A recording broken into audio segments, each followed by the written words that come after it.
Imagine a place where billions of dollars in trade pass every single day.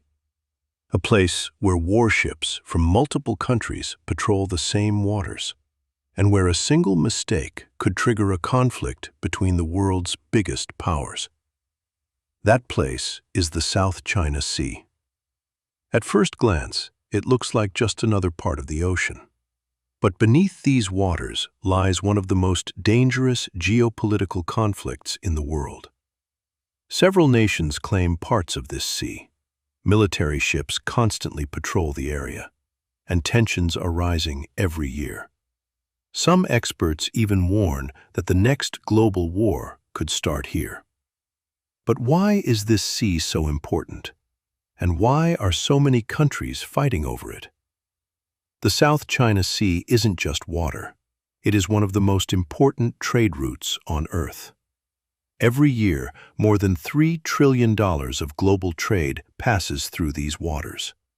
Oil tankers, cargo ships, and container vessels travel between Asia, Europe, and the Middle East through this route. Countries like Japan, South Korea, and China depend heavily on these shipping lanes. But trade isn't the only reason this region matters. Experts believe the seabed beneath the South China Sea may contain huge reserves of oil and natural gas. Some estimates suggest billions of barrels of oil could be hidden under these waters. And there's another valuable resource here: fish.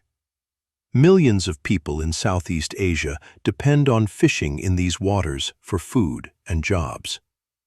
Because of these resources, many countries claim parts of this sea, but one country claims almost all of it. The biggest player in this conflict is China. China claims nearly 90% of the South China Sea. This claim is represented by something called the 9-dash line. According to China, this area historically belonged to them, but other countries strongly disagree. Nations like Vietnam, Philippines, Malaysia, and Brunei also claim parts of these waters. To strengthen its control, China has taken a dramatic step. It has built artificial islands in the middle of the sea. Using dredging ships, China turned small reefs into large islands. And then it built military bases, radar systems, and even airstrips on them. These islands now act like unsinkable aircraft carriers in the middle of the ocean. China's actions have alarmed many countries. The United States has repeatedly challenged China's claims. American warships regularly sail through these waters in operations called Freedom of Navigation patrols. These missions are meant to show that the sea belongs to everyone, not just one country. But each patrol increases tension. Chinese naval ships often follow American vessels closely.